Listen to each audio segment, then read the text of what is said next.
Straw Hut Media. Hey guys, welcome to another episode of Genuinely GG. I am really excited about today's guest because, oh my goodness, Mortalius is someone that most people just have honestly no idea what it is that they do because they go as the title witch, necromancer, mortician, and also an author. So I didn't know what a necromancer was either. We're going to find out right now, but we're going to put all the other words in relevance to, like, what is a witch? What does a mortician actually do? And I found out that Mortalis collects human bones to make jewelry. We're going to find out, how do they get access to these human bones, and what is witchcraft? You know her from Shaws of Sunset. You know she doesn't hold back.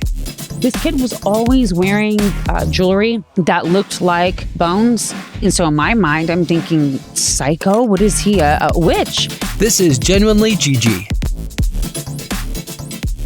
For everyone out there joining us today, we have Mortellus. And Mortellus is very interesting and fascinating in the world and lifestyle that she lives and leads.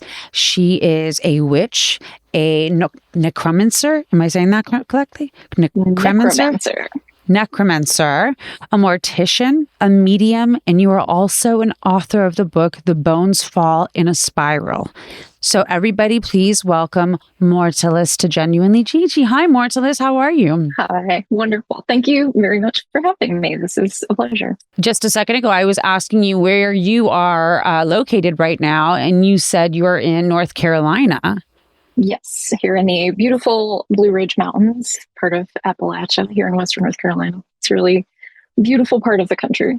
I bet. And you said you had like tornado watches over there? Yeah, it's been quite a stormy day. Just the wind whipping around and thunder and lightning. And I love that. I don't know about you, but there's something really beautiful about that kind of chaos.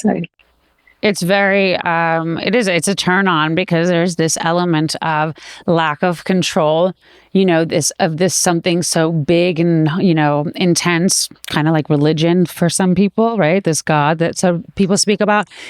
So I can understand your passion towards it. For me, I would prefer the earthquakes and bushfires that we get in LA than a tornado. You know what I mean? I know how to stop, drop, and roll for the fire. And you know what I mean? I know how to go make the pyramid shape for protection these days. That's our new earthquake, is a pyramid shape.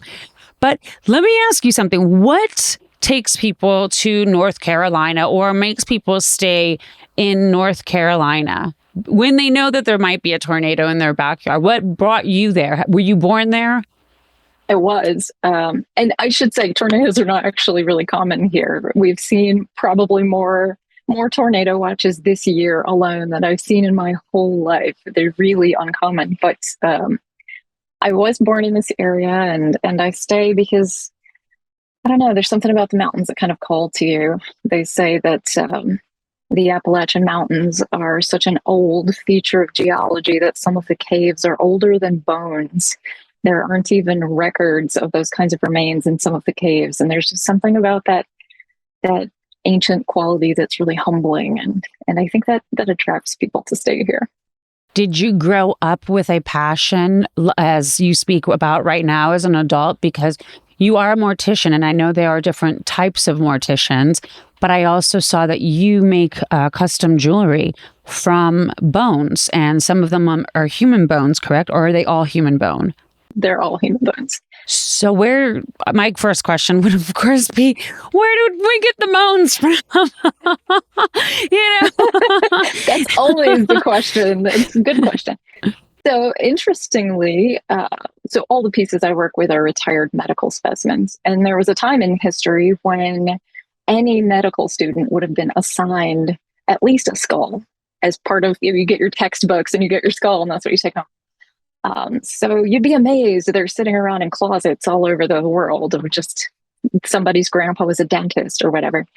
And when family members uncover those, they're inevitably either sold into collections or donated to schools and that sort of thing. And when they're no longer appropriate for a collection or someone no longer wishes to have them, they'll sell them to someone else. And I have a tender spot for collecting pieces that have been damaged in some way and would be sort of relegated to the trash, more or less, because I don't really have a history to them. And it's not like these are all donor pieces, so they're rather anonymous.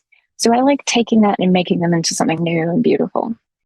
That's an amazing and personal journey of what you've done with these bones. But I have to ask the literal and logical questions of, like, when you say the bones are, instead of them going to the trash, you find ways to do something beautiful with them.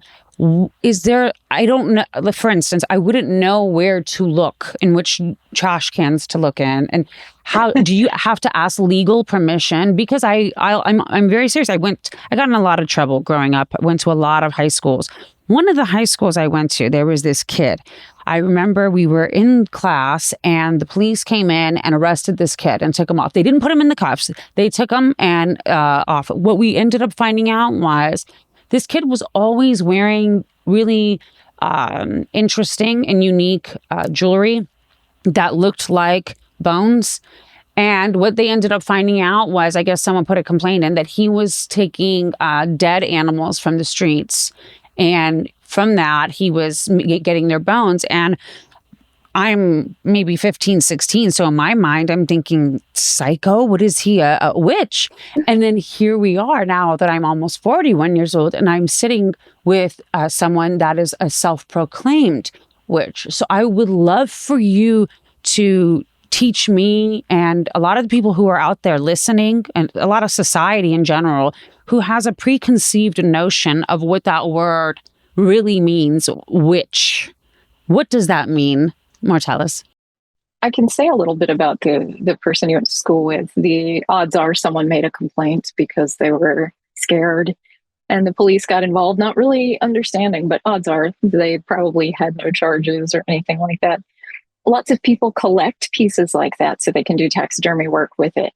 The only legal issue there with those kinds of remains, I mean, the bigger issue is being safe, making sure you're not contracting a zoological disease. But there are animals that are endangered or protected, or migratory birds and those sorts of things. So you cannot possess those kinds of remains. So there are all kinds of little legal hinks and kinks in the process along the way. But to answer your question, what is a witch?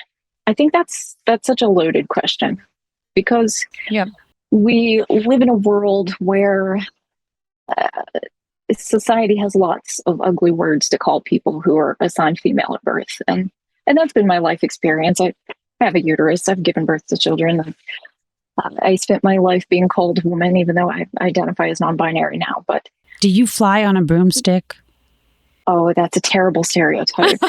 That's terrible. That's really, you know what? That's so bad. That's exactly. You know what? That's what we're here to do, exactly, because I think and I want to relate it to the color black and, Halloween and all these ideas that society has sort of drawn for everyone to think what that word means. So I would love, love, love for you to break it down for us. Kind of throughout history, we would have used the word witch to deem it was a word that we would use for someone who was less than desirable. If we look back at things like the burning times or witch trials, we're seeing people who were women who owned property, divorced women, or whose spouse had died, people who were unhomed or had mental health issues, those sorts of things. They were always sort of othered and ostracized, and they often wound up on the wrong end of those kinds of things. Up until around The Wizard of Oz, a witch would have probably summoned to mind the idea of an elderly woman.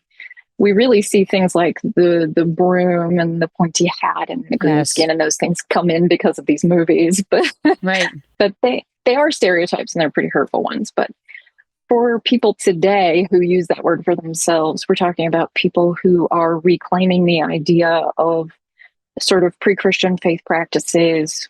I mean, really, Christianity is a loaded thing in the first place, but we have this idea that anything that isn't that is something wrong. especially in America, we have this kind of Americanized idea of Christianity as being the thing, right? Right. But when you have people who are looking at the word pagan as a pejorative, really that word just means not Christian.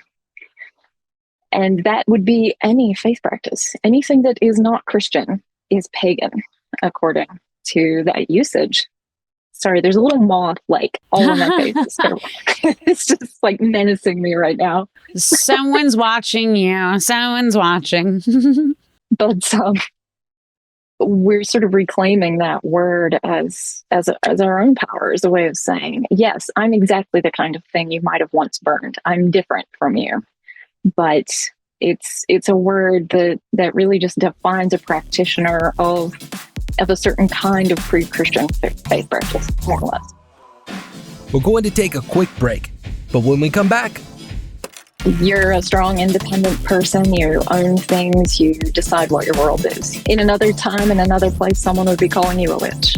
Yeah. Oh my God. They usually put the B in front of it instead of the W, but that's a different conversation. Sling TV has something for everyone. All your favorite shows on your favorite channels, all right at your fingertips. What you watch is up to you. It really just depends on what kind of mood you're in. So if you're looking for sports, Sling's got you covered with pro and college football, basketball, baseball, hockey, soccer, golf, racing, and so much more. Sling also has reality TV, and this is why I have Sling, so you can keep up with the latest gossip, the today's hottest shows on channels like TLC, Bravo, MTV, and more. So guys, this is why I ordered Sling, is because you can watch your favorite reality shows in real time. So I'm talking East Coast time when they are airing for the first time. So when you go on Watch What Happens Live, you can actually tweet in and comment in real time, because if you watch it in LA time, you're not going to be able to do that, which is really lame. It's worth it, guys. And don't forget about news, because you can get up to date with today's most trusted sources like CNN and MSNBC.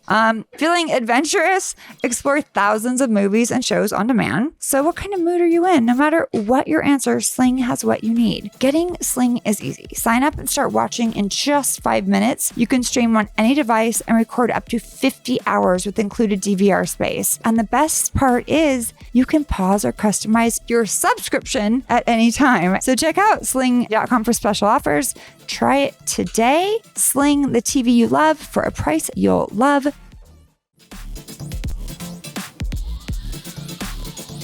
When I look back in time and in movies, Hollywood movies, and in stories and everything that we read that has anything to do with witches, my logical self, my adult logical self, only sees that these people were probably healers with natural remedies of some sort, that other people were not educated enough or qualified or had access to, right, to heal. And then the person healed, and it wasn't God doing the work. It was now the witch. So you had to kill the witch because they just did some witchcraft, right? So that's how I always saw it, that for some reason witches were seeming as bad in history, but I see them as healers, if that makes sense.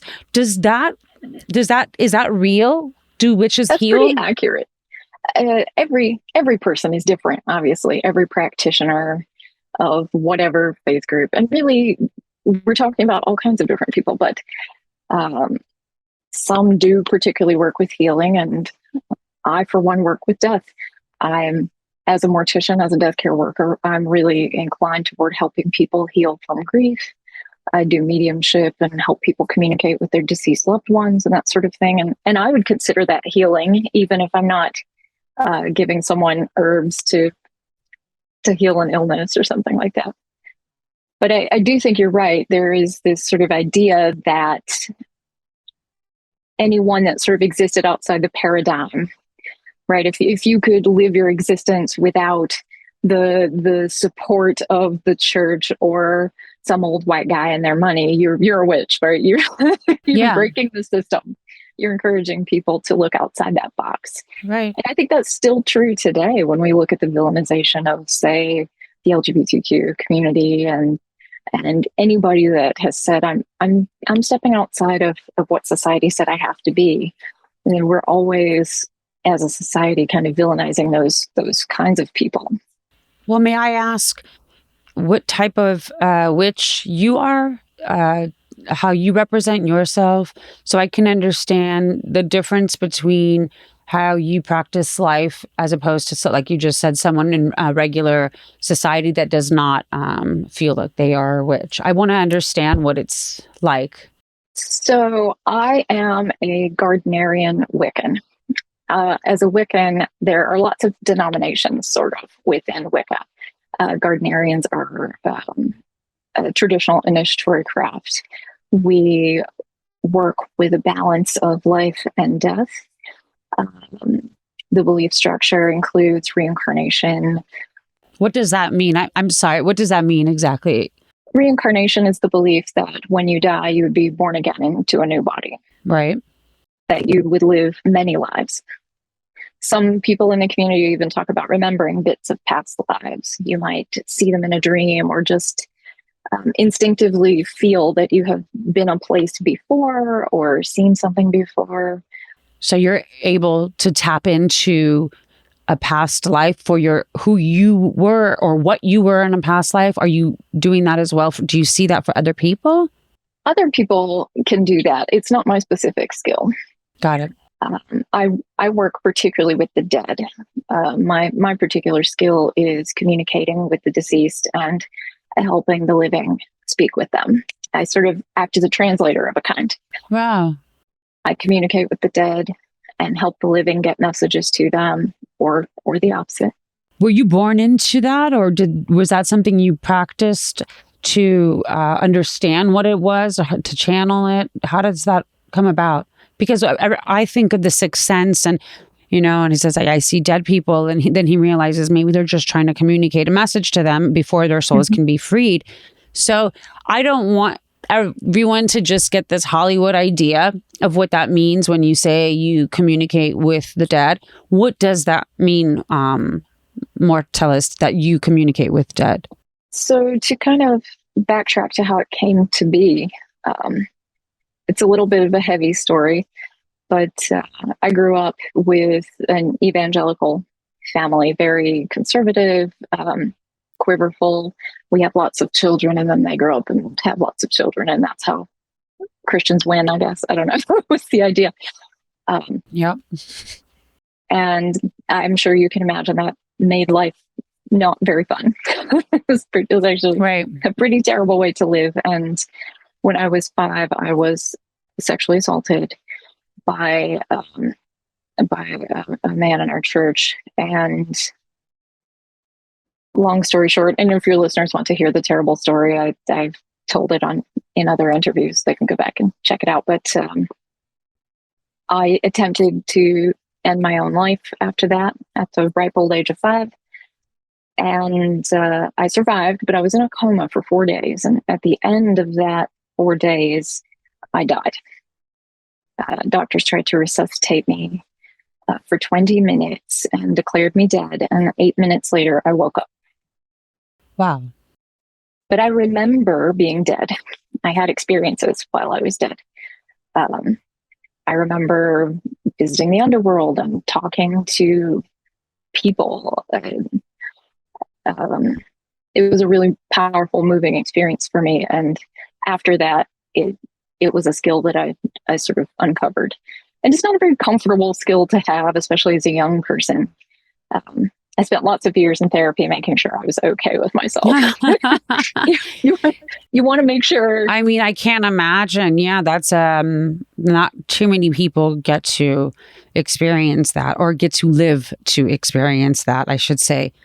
Were you in your human form when you were gone for those moments of time?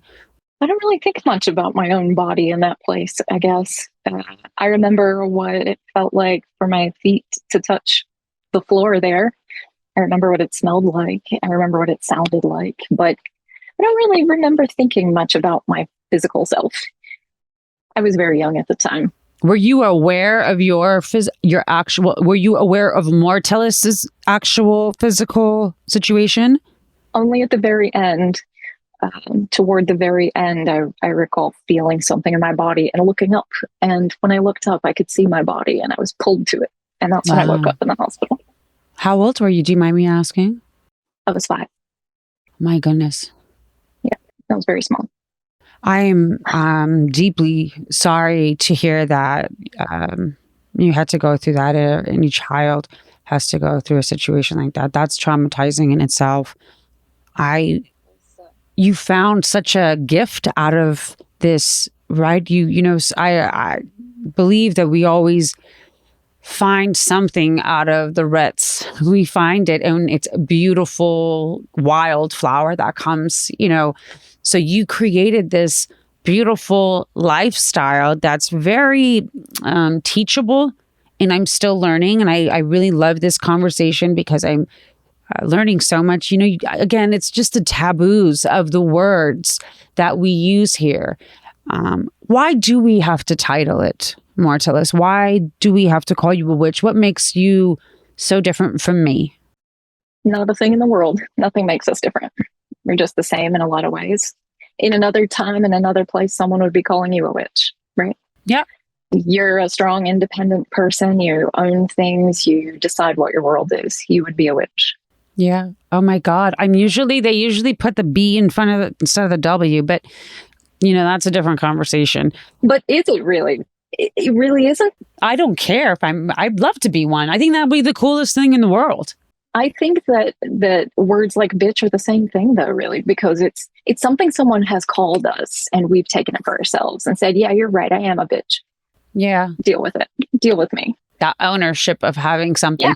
I felt that exact way when I started realizing that I identify with polyamory. It was as if like this light came on and I'm like, oh my God, I'm polyamorous. And it was like I just came out of the closet. There's so much love in the world. So this is the same feeling as you. It's like you can't explain it to people. People always say to me, you haven't met the right person yet. You'll meet. Oh, Jesus. Yeah, Jesus. Let me enjoy my realization of self for 1 second, right?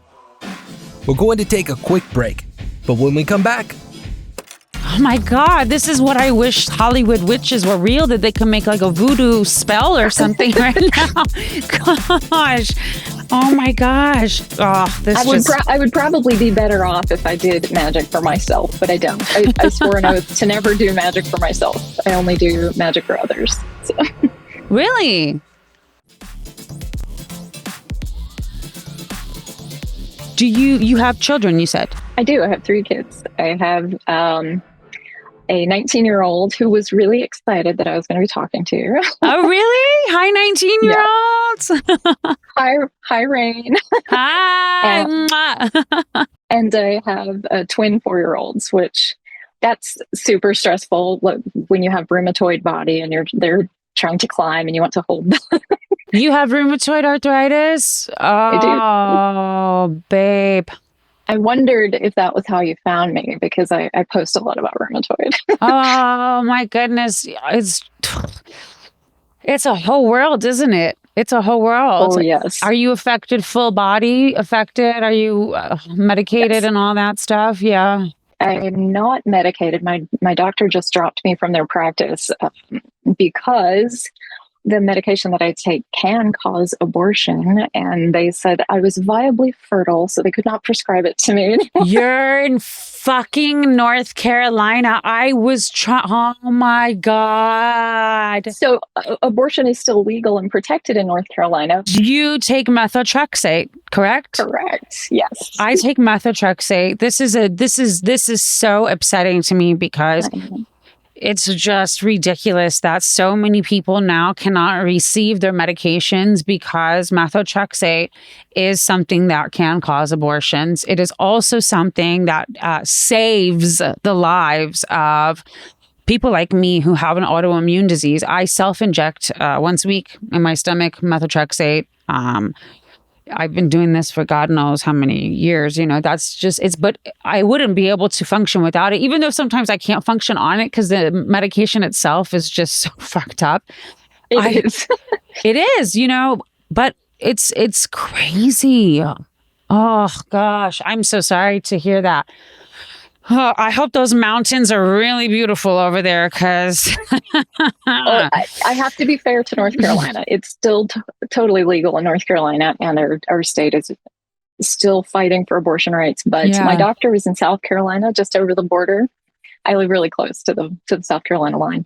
And in South Carolina, of course, everything's banned, and they just passed this Medical Ethics and Diversity Act, which allows doctors to refuse care for any reason, really. But it's a whole thing. It's a nightmare, really. After 10 years of taking a medication that made it so I could live, suddenly I can't get it, and it's pretty scary, actually.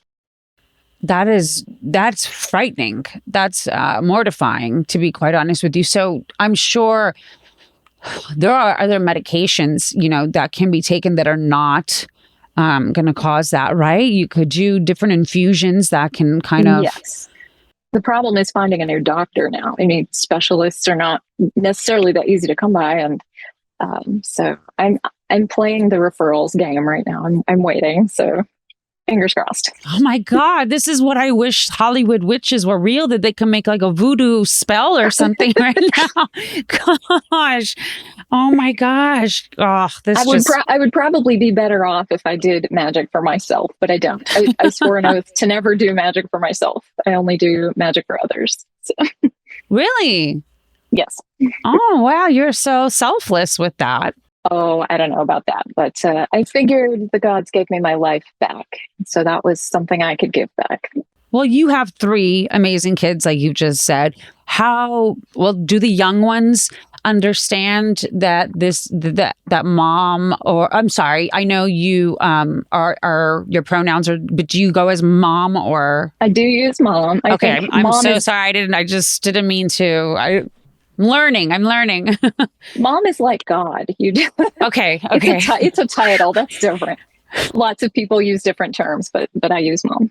Okay, I'm glad to hear that. So do your kids know that mom is a mortician and makes jewelry from human bones and is also a witch and necromancer? Did I say it right? Mm-hmm. Oh, yes. So they do, and they're very cute about it. You see, I have a skull on my shelf behind me, and the kids bring flowers and leave there and pet them and things. Oh, nice. If you want to see, I'll bring it closer. It's very Goonies. Yeah, I'd love to see that. So this is a good example of the kind of person I like to give a home to. So as you can see, the skull is vandalized. It's broken. So is this like from like blunt force trauma or a car accident? This skull was a specimen in a medical school, and one Halloween, some teenagers broke in and smashed up a bunch of things. No. So it's not great for study anymore. And I knew individuals at the school, and they passed it along to me. This cool. friend will never be made into anything. They're a friend. Oh, so do you ever do your bones have stories? Have you ever, as a medium, have you ever been able to tap into the soul that was in that bone structure? Oh, yes, absolutely. That's a lot of work that I do. And in fact, I do all kinds of, I guess, silly sounding things with them. I have a hand here in my collection that I was pretty certain from the historical record that the individual was a seamstress in a sweatshop in Victorian England. And I had sort of developed a relationship with them over time, and I just was really touched by what was likely a very oppressive life that they lived. So I took them with me to a boudoir photo shoot and took a ton of photos with them. Wow. It seemed like the kind of thing they never would have been able to do in their life. So I gave them that experience now. That's amazing. Where can people find your art and your, of course, your jewelry art is what I mean. Where can people find that information about you, and where can people find your book? Oh gosh, I'm really terrible at being like the used car salesman type. But if you do Linktree / a crow and the dead, you'll find all my stuff. And I am a teacher. I do teach what I do, and I do mediumship sessions for people. I'm always happy to help. And give people what I need what they need where I can. So it's important, I think, that people understand that the things that you, Mortalis, are doing, they have positive outcomes to it. It's all in happy mind. You guys put together the idea of people who are calling themselves witches, or they're morticians and necromancers and all that. And we think Hollywood. And truly, if they look at what Hollywood truly shows them between the lines, was that all of these people were healing. They were healing in a way that other people couldn't understand and fathom. Just like my little cannabis plant has been healing the world for so long, and Big Pharma made it illegal, right? Right. So I guess I'm a witch because my RA got so much better from, cannabis. But I'm just happy for people to know that about you and to contact you, ask you questions, read your book, see you. Maybe you can do medium readings for people and teach people a little bit more about what you are. I do classes and read tarot and do missing persons for people. And nice. Most everything I do is donation only if people choose, because for me, what matters is being there for people. That's so not LA of you to say.